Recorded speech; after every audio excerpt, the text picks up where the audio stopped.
Salam əziz şagirdlər, hər birinizi xoş gördük. Mən Gülər Orcova, FES Akademinin riyaziyyat müəllimiyəm. Bugün sizinlə birlikdə növbəti 5 sualın izahına baxacağıq. Hansı ki, bu suallar qarşıdakı buraxılış imtahanında, bu tipli daha doğrusu suallar bizim qarşımıza çıxa bilər.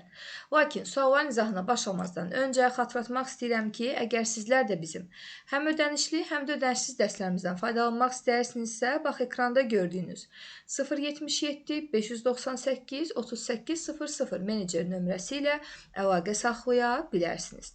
İndi isə başlayaq suallarımızın izahına. Baxırıq birinci suala. Birinci sualda bizə deyir ki, alfanın hansı qiymətində A və B düz xətləri paralel olar? Biz bilməliyik ki, əgər iki düz xət bir-birinə paraleldirsə, üçüncü düz xət də onu kəsirsə, bax burada yaranan bu bucaqlar daxili bir tərəfli bucaqlardır.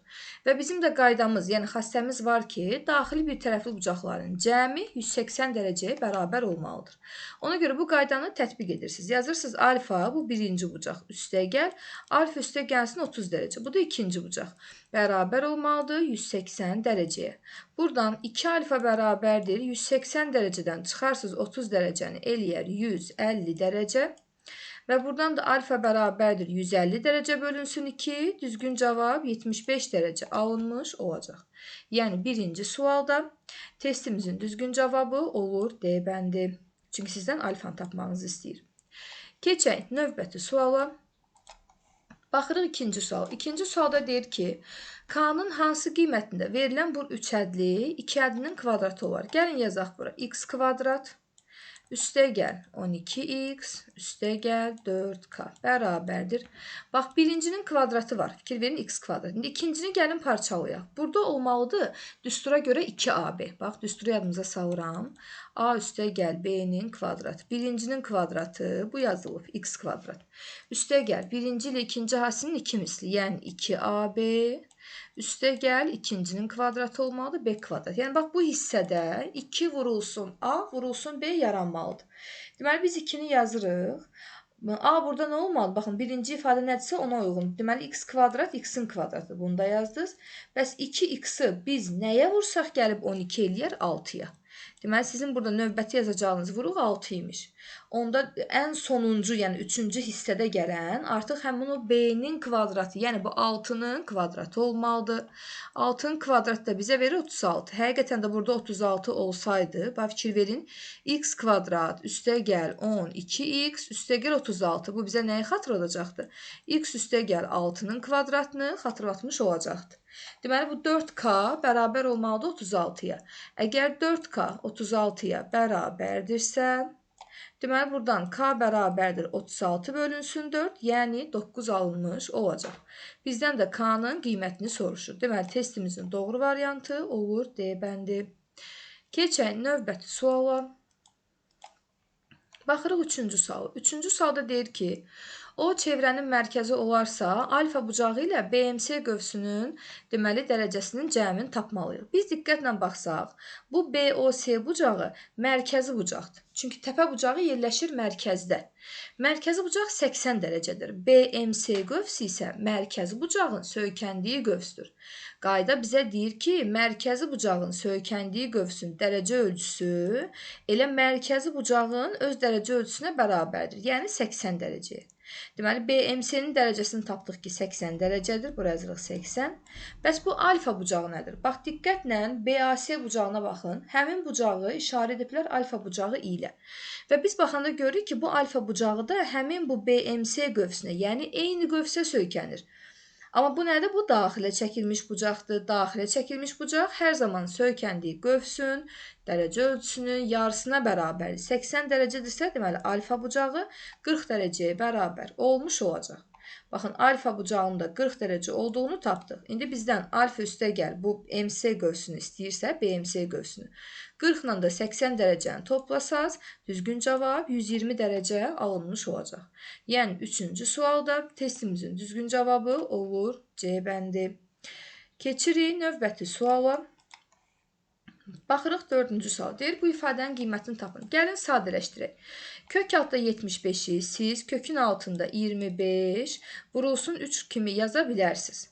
Kök altda 50-ni isə yenə 25 vurulsun 2 kimi yaza bilərsiniz. Məxrəcə dəyməyəcəm. Məxrəc olduğu kimi qalacaq. Yəni kök altında 3 çıxılsın kök altında 2. Bu da bərabərdir. Baxın, bu 25-dən kök 5 çıxacaq. Yəni bu olacaq 5 kök altında 3. Bu 25-dən də 5 çıxacaq. Olacaq 5 kök altında 2. Bölünsün məxrəc olduğu kimi qalır. Kök altında 3 çıxılsın kök altında 2. İndi biz diqqətlə baxsaq, surətdə ortaq vuruq var. 5. Baxın, bu 5-i hər birindən çıxardırıq mötərizənin xaricinə. Qalır burada kök altında 3, çıxılsın kök altında 2. Yenə məxrəci də olduğu kimi köçürsək, görürük ki, surətdəki vuruqla məxrəcdəki bu ifadə eyni. Deməli, bununla bu ixtisar gedəcək. Qalır 1.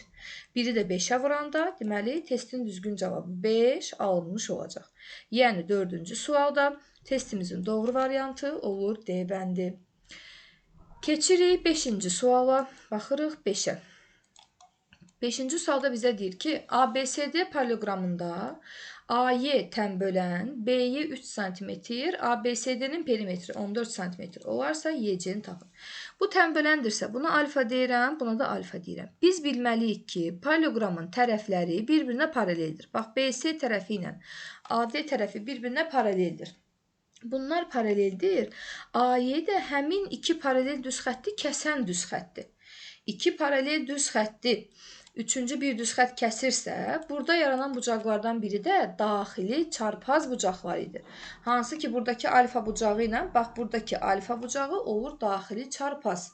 Və daxili çarpaz bucaqların xassəsi də nə idi? Həmin bucaqlar bir-birinə bərabər idi. Ona görə bura alfadırsa, burada alfa yazdım. Sonra baxırıq ki, bu ABY3 bucağında, bax, oturacağa bitişik bucaqlar eynidir. Alfa, alfa. Deməli, bu bərabər yanlıdır. Bu yan tərəflə, bu yan tərəf bir-birinə bərabərdir. BY 3-dürsə, AB də 3 olmuş olacaq. İndi mənə deyir ki, bu paralleloqramın perimetri 14-dür. Mən AD tərəfinin nə olduğunu bilmirəm. Gəlin bura bir x deyək. Paralleloqramın perimetrini necə tapır? 2 vurulsun A üstəgəl B, 3 üstəgəl x bərabərdir 14-də. Hər tərəfi 2-yə ixtisar aparsaq, bir dəfə burada, 7 dəfə burada qalacaq. Deməli, 3 üstəgəl x bərabərdir 7-dirsə, buradan x-in qiyməti bərabər olacaq 4-də. Deməli, biz x-in qiymətini 4 tapdıq. Baxın, qeyd edirəm bura. AD-ni 4 tapmış olduq. İndi axı bu BC tərəfi həm AD-yə paraleldir, həm də ona bərabərdir. Deməli, burada üzrə baxdığı üçün 4 cm olacaq. Həmin o 4 cm-in, baxın, 3 cm-ni aid ediblər BY-yə. 3 cm buradadır. 4-dən də 3 çıxanda, deməli, YS parçasının uzunluğu 1 cm bərabər olmuş olacaq. Elə bizdən də YS-ni tap deyir. Ona görə testimizin doğru variantı B bəndi. B variantı alınmış olur. Belə. Bu da bizim deməli sualların sonuncusunun izahı idi. Ümid edirəm ki, hər biri tam şəkildə bizə aydın olmuş oldu. Bax, bir daha xatırlatmaq istəyirəm ki, sizlər də bizim dərslərimizdən fayda almaq istəyirsinizsə, hal-hazırda ekranda gördüyünüz 077 598 38 00 menecer nömrəsi ilə əlaqə saxlaya bilərsiniz. Videonu bəyənməyi və kanalımıza abunə olmağı unutmayın. İzlədiyiniz üçün təşəkkürlər.